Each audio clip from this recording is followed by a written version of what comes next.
இதுவா சந்திரவல்லி மளிகை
அன்பில் அருளமுது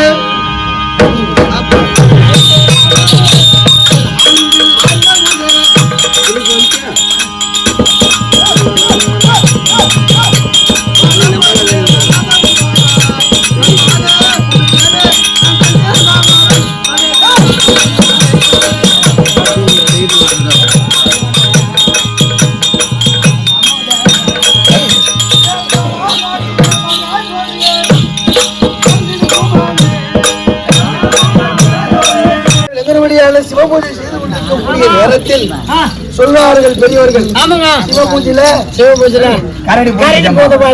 திருப்பி ஒரு வாசம் நம்ம சொல்லிட்டு அது போன்று ஆடவர்களுக்கு வரையில இடத்தில் பெண்கள் வரக்கூடிய இந்த கன்னிகா மடத்தில் இந்த பூஜை வந்து கலைக்கிறீங்களே நீங்க யாரு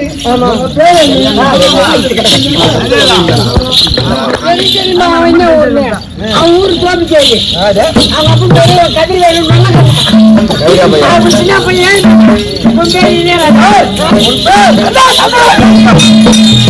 இந்த நேரத்துல யாரு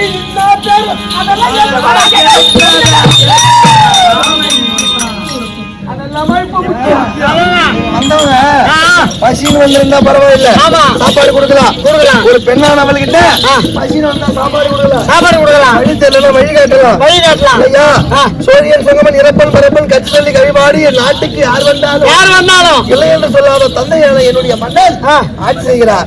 உங்களுக்கு என்ன வேணும் அதை சொல்லுங்க.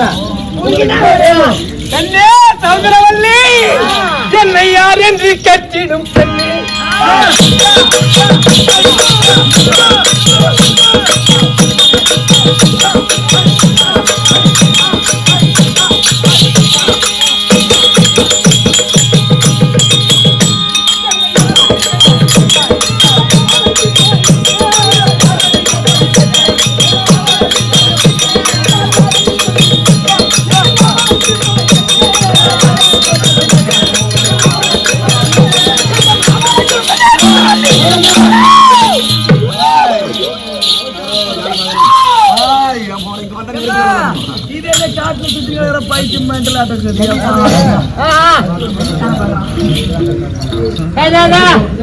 மதுரம் வந்தீங்க, என்ன பாத்தீங்க?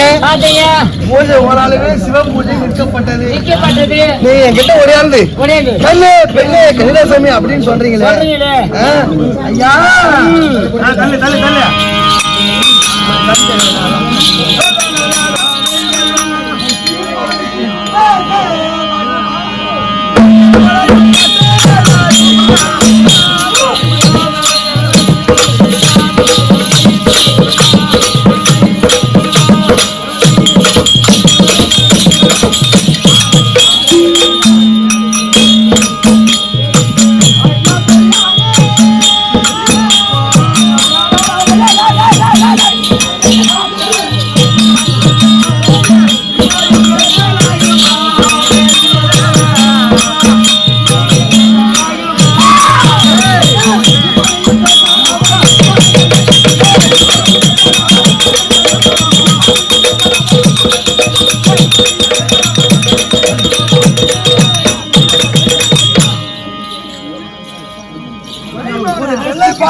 பேசாதீங்க.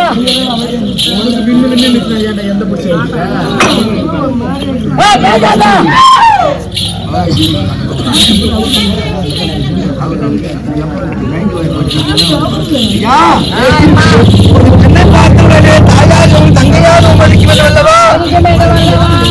மிதிக்க வேண்டும் அல்லவா? தாய் முஞ்ச நாயே பொன்வேட்டிய பழிக்காத குடிக்க கட்டி கடிக்காது. ஒரு பெண்ணை பார்த்து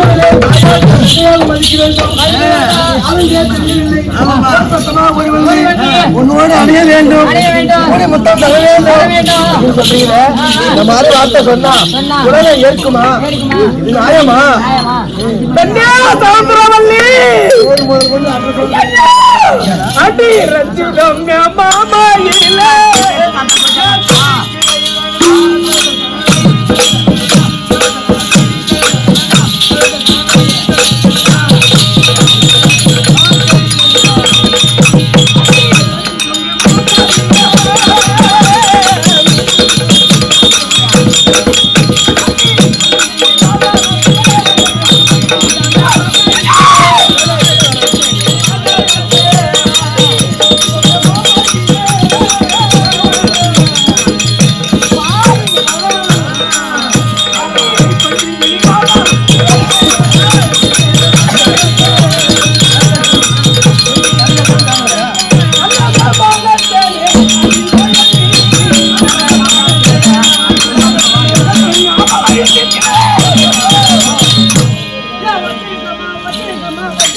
ஆண்டவனா திகழக்கூடிய எல்லா ஜெயராசிகளுக்கும் படியாளக்க சிவபெருமானை தினந்தோறும் துதித்துக் கொண்டு வந்து கொண்டிருக்கிறேன்.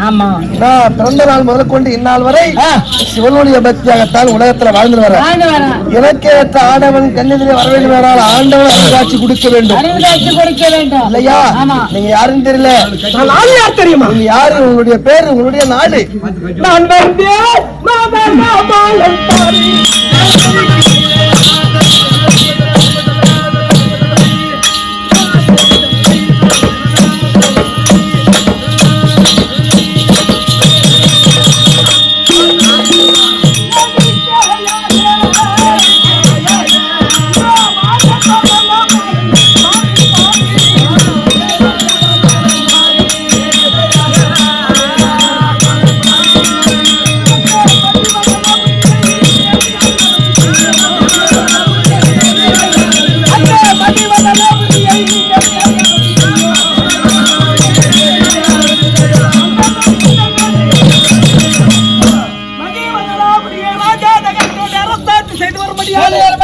என்னுடைய பெயரோ சமுத்திரவல்லி. பொண்டாட்டி பேரு சேர்த்து சொல்றேன். உங்க நாடு எதுவாகிலும் உங்க பேரு எதுவாகிலும் எனக்கு கவலை இல்லை. கவலை இல்லை இல்லையா? உங்களுக்கு தகுந்த மரியாதையோட சொல்றேன், போயிடுங்க. அதுதான் மரியாதை. அது ஏன்? இந்த உலகத்தில் பெண்ணால் அழிந்தவர்கள் பல கோடி உண்டு. என் மீது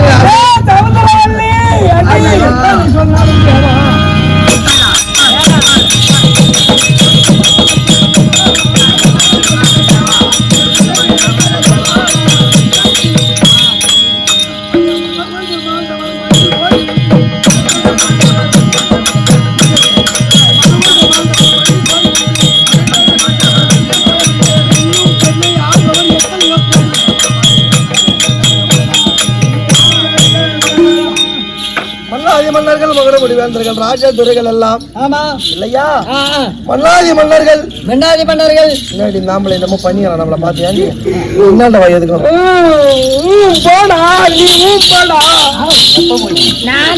அந்த வேலை செஞ்சலாம் ரொம்ப நாளா. மன்னாதி மன்னர்கள் மகர முடிவேந்தர்கள் ராஜா துரைகள் எல்லாம் பெண்ணுக்கு ஆதரித்து மீது கொண்ட முகத்தால் மண்ணுக்கு இறங்காதவர்களே நீ என் மேல ஆசைப்படுறேன்னு சொல்றீங்க. யாரு நீ? உங்க நாடு சொன்னீங்க மதிவதனாபுரி. மதினா என்னடா? மதினா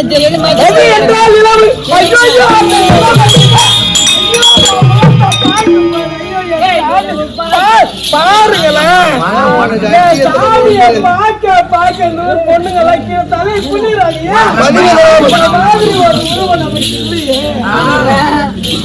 சாமி உள்ள கையெடுத்து கும்பிடுறேன்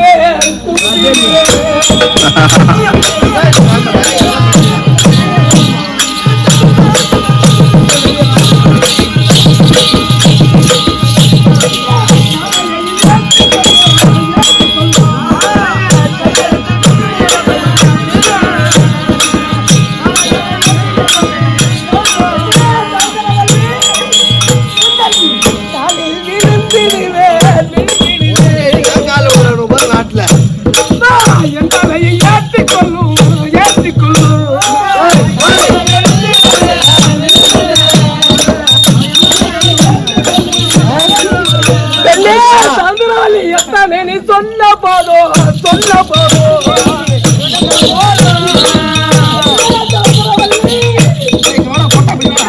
சிந்தை தண்ணில் ஏற்காதப்போ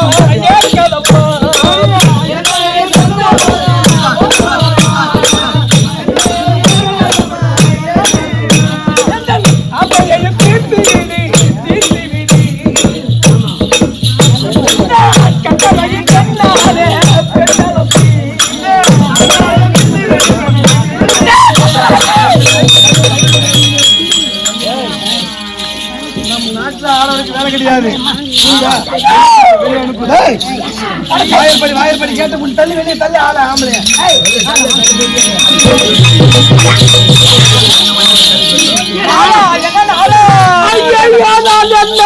செய்குமே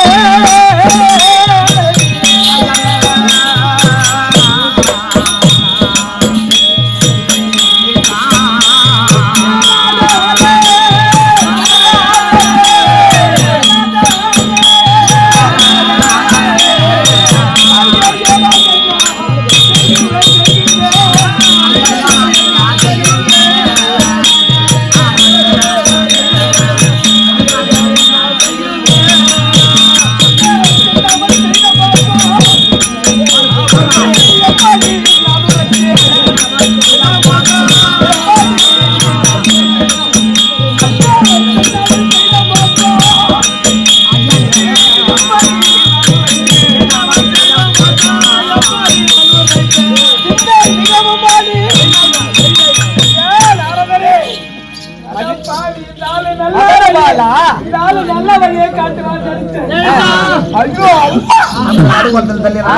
உருவத்துக்கு அழகுக்கு ஏத்த மாதிரி அவளுக்கு அதுவும் இருக்குது உருவத்துக்கு அழகுக்கு ஏத்த மாதிரி அவளுக்கு அதுவும் இருக்குது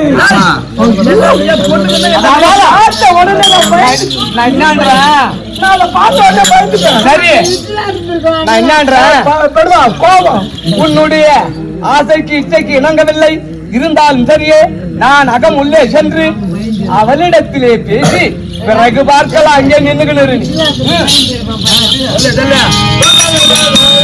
பெரிய மனிதன் உயர்ந்த சிம்மாதன கூட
சரி சவுந்தரவல்லி மங்களமுண்டாகட்டும் எழுந்து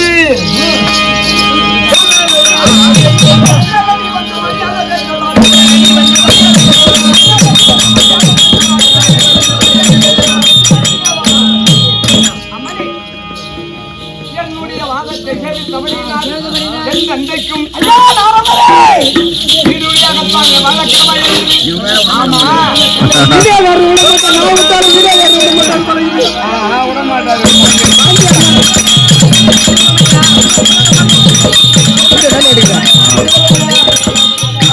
முன்னதாக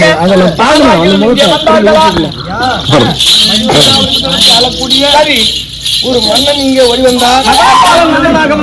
மதனபாலன் என்று சொல்லக்கூடிய ஒரு ஆணவன் வழிவந்து சரி கண்ணே பெண்ணே அடைந்தால் உன்னை அடைய வேண்டும், இல்லையே அது இந்த ஆவி இந்த உடலிலே இருக்காது சரி அப்படி என்று சொல்லி என் அருகிலே ஓடி வந்தார். நானும் தாய் தந்தையர் வார்த்தையை மீறி சரி ஆண்டவனாக திகழக்கூடிய பரம்பொருளாக திகழக்கூடிய பரமநாதனை வணங்கி துணை செய்து கொண்டிருக்கிறேன். நேரமும் பூசித்து வாழ்க்கையில் சிற்றின்பத்தை வெறுத்து பேரின்பத்தை காணலாம் அப்படி என்று பூஜை செய்து கொண்டிருந்தாய். அது ஏன் என் தந்தையாயும் தாயும் இருவரும் ஓட்டோட்டமா ஓடி வந்து தலைவரும் ஆகிவிட்டது. மகளே உனக்கு திருமணம் செய்ய வேண்டும் என்று சொன்னார்கள். அம்மா தந்தையே கையில் இருந்த பொருளை விட கண்ணுக்கு இருந்த கணவன் தான் பெரிது. சரி ஆன்றோர் வாக்கியம் அது ஒரு புறமே இருந்தால் சரி ஆண்டவன் சிவபெருமானை நான் பிள்ளையாக பிறந்ததில் இருந்து வழிபட்டு வருகிறேன். இலக்கற்ற ஆடவன் சிவபெருமான் கண்ணெதிரே ஓடி வந்து சமுத்திரவள்ளி இன்னவனால் வணங்க வேண்டும் என்று சொன்னார். அன்னவரை நான் மணந்து கொள்ளுகிறேன் அப்படி என்று தந்தையிடத்தில் சொல்லி சிவ பூஜை செய்து கொண்டிருந்தேன். சரி அது இருக்கும்படியான மதிவதனாபுரி பட்டணத்தை ஆளக்கூடிய மதனபாலன் ஓட்டோட்டமாக ஓடி வந்து கன்னியா கன்னியா என்று ஆமா அதாவது தகாத வார்த்தையை பேசினார். சரி அன்னவரை உள்ளே விடாமல் தாதிமாரை விடுத்து வெளிப்புறமாக துருத்தி விட்டோம். ஓ தப்பில்லை. ஏன்னா உனக்கு ஏத்த மணாளன் அவரே. என்ன சாமி சொல்ற? சின்ன வயசுல இருந்தே நல்ல ஒரு ஆடவன் வேண்டும் என்று சிவ பூஜை செய்தியே தவிர ஆனா சிவனை இது வரைக்கும் கண்ணால பார்த்தது இல்ல. ஆனா தற்பொழுது அதோ மதிவதனா அப்படி ஆளும்படியாக பாலனானவன் உனக்கு ஏற்ற கண்ணாளன் அவனும் சின்ன பிள்ளை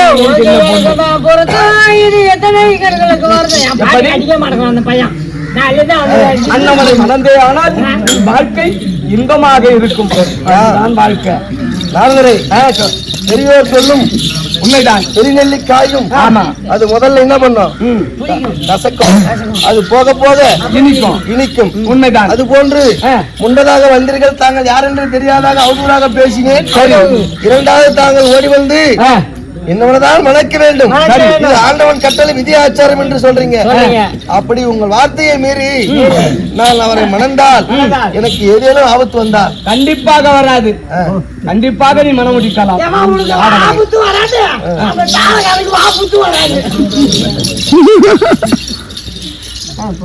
சரி இருந்தாலும் சரியே அவனை மணந்தே ஆனால் உன் வாழ்க்கை இன்பமாக இருக்கும். ஏன் சாமி உனக்கு எங்கன்னா அறிவு இருக்குதா?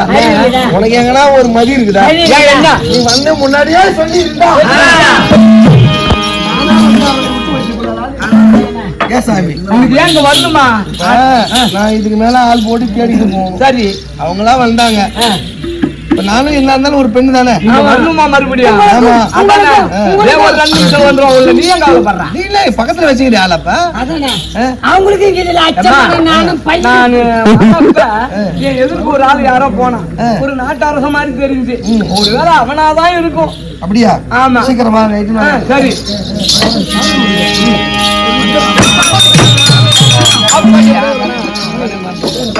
அப்படி ஆனால் உனக்கு துன்பங்களோ ஆபத்துகள் நேர்ந்தே ஆனால் இருந்தாலும் ஒரு மந்திரமானது இருக்குது. தாரகை மந்திரம். அது ஏன்னா உங்க வார்த்தையை கேட்டுதான் சரி தாய் தந்தையர் பேச்சு கேட்காத கூட இவ்வளவு நாட்களாக என்னை பேரெடுத்து வளர்த்தவர்கள், பெற்று வளர்த்தவர்கள். அவர்கள் வார்த்தையை மீறி உங்கள் வார்த்தையை நான் கேட்டு திருமணம் செய்யறதுக்கு எதற்காக தாங்களுக்கு தெரியாதது ஒன்றும் கிடையாது. வருங்காலம் நிகழ்கால நடப்பது நடக்க போவது நடந்தது முக்காலத்தையும் உணர்ந்த மகா முனிவன் நாரதன் தங்களுக்கு எல்லாம் தெரியும். அந்த வார்த்தையை கேட்டுதான் நான் இப்போது மனமுடிக்க போறேன். ஆனாலும் கூட எனக்கு வாழ்க்கையில் ஏதேனும் இடர்கள் ஏற்பட்டால் என்ன செய்வேன்? கண்டிப்பாக ஒரு மந்திரம் இருக்கின்றது, தாரகை மந்திரம் என்று. தாரக மந்திரத்தினால் 33 கோடி தேவர்கள் 48 கூட்டங்கள் என்னால் கும்பலுடன் என்று சொல்லும்படியான அச்சத்துக்கு பாலர்கள் அனைவர்களையும் அந்த மந்திரத்தினால் கட்டுப்படுத்தலாம். கட்டிவிடலாம். அவ்வளவுயா? அந்த மந்திரத்தை சொல்லி நினைச்சா தாரகை மந்திரம் அதானே? ஆமா தாரக மந்திரம். சரிங்க ஐயா. சரி இப்ப அந்த மந்திரத்தை எனக்கு உபசரிக்கிறீங்க அதானே? அதான் சொல்லு சொல்லு. நாராயண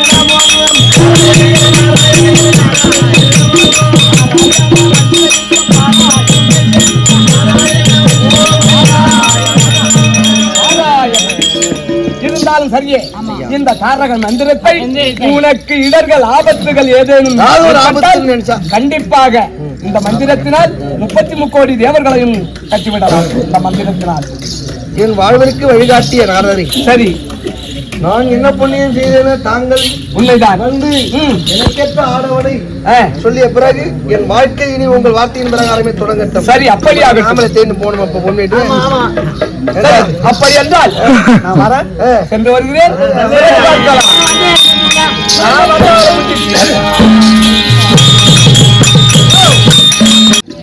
என்னை பிடித்து அடியாதமாக அடித்து வாழற்படியை விட்டு வெளியே தள்ளிவிட்டார். அதானே?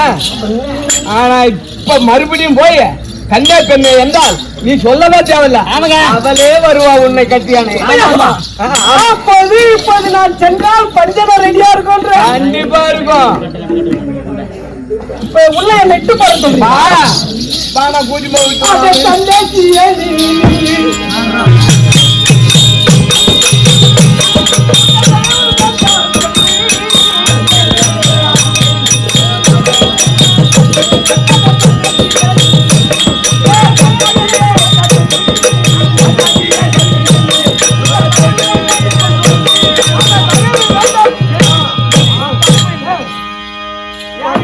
கொட்டை கட்டிட்டீங்களா? இந்த உள்ள போனா எவ்வளோ சின்ன பசங்க அப்படி இப்படி இருப்பான். நான் என்னன்றேன், அதாவது ஒரு மனுஷன் சாவ போறான்டானா அவன் கண்ணுல கொசு முக்கியம். கொசு எப்படி? கொசு கொசு இவனுக்கு ஆங்காரம் கூட வந்துருக்கு. ஆமா ஆமா, இவனுடைய விதி எப்படி எப்படி வர்ற எப்படி ஆகிடும். கண்டிப்பா காலையில நான் வந்துதான் விஷயத்த முடியும். உனக்கு இதை பத்தி எதனா தெரியுமா? முன்ன பண்ண கல்யாணம் பண்ணிருக்கிறியா? எந்த பொண்ணு கூட பேசிருக்கிறியா? போய் அப்படியே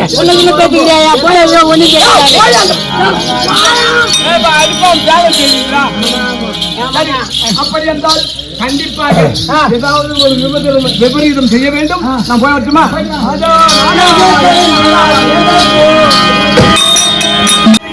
பேர் பெற்ற அழகா என்ன பண்ணலாம் பார்த்ததில்லை.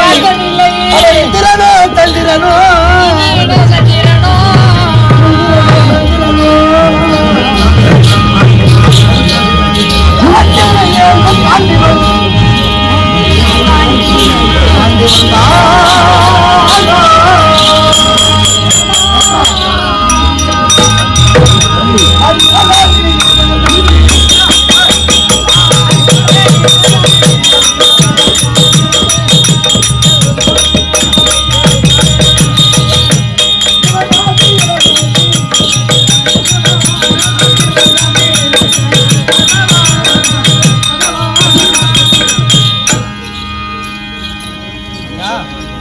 சௌந்தரவல்லி, நீங்க யாரு?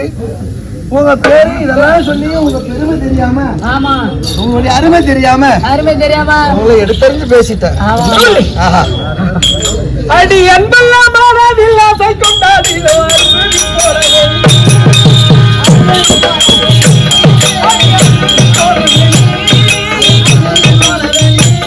அடி அசை கிளியாரே, அடி அசை கிளியாரே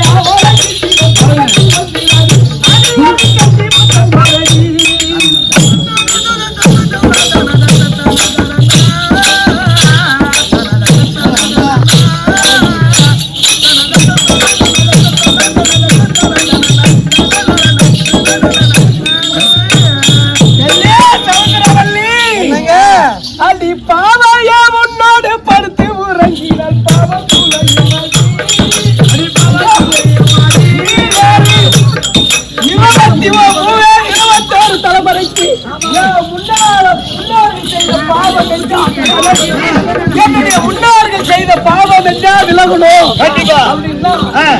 சாமி ஆவாரம் பட்டு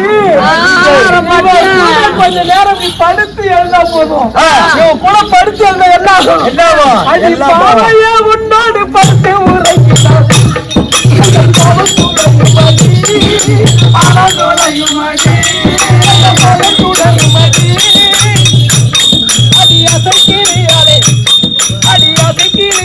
பக்கத்தில் வந்து கட்டி முத்தம் கோடடி அடி அடி கட்டி முத்தம் கோடடி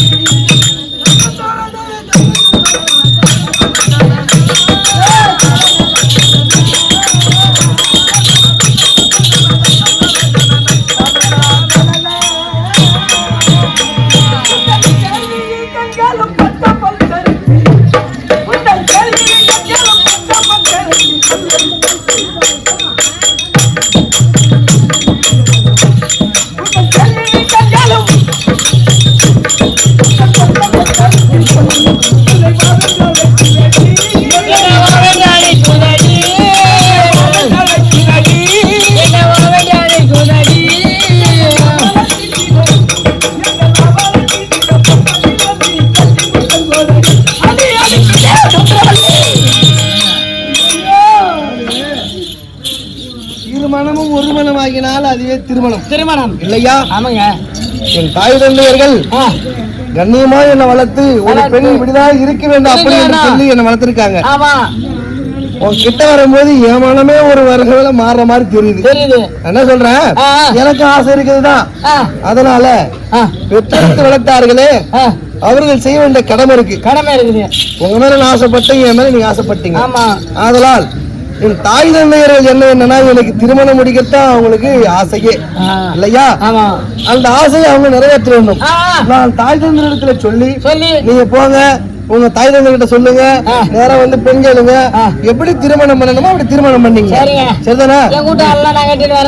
உண்மையாக ஒரு பெண்ணாக பிறந்து விட்டால், ஒரு ஆடவன் மீது ஆசைப்பட்டு விட்டால் பெற்றவர்களையும் உடன் பிறந்தவர்களையும் மறந்து விடுவார். மன்னனுக்கு மகளாக பிறந்து ஆனால் இந்த நாட்டிலே ஒருவேளை நாம் தவறு செய்து விட்டால் தன்னுடைய தந்தைக்கு பெயர் நேர்ந்து விடுமோ? நாம் ஆசைப்பட்டாலும் சரியே தந்தை தாயிடத்தில் உரைத்து முறையாக மனமுடித்துக் கொண்டால் பெற்றவர்கள் நாட்டில் தலை குனியாமல் வாழ்வார்கள். இப்பேற்பட்ட பொண்ணு கிடைக்கிறதுக்கு நான் எவ்வளவு பாக்கியம் செய்திருக்கணும். அவன் பொண்ணு அடிதாங்கிறாளே, ஆனா இவன் மூணாவது அப்படியா? ஆனா இவன் கட்டி கொள்ள 6 மாசத்துல இன்னொருத்தர். சீக்கிரம் போய் வா. ஒண்ணு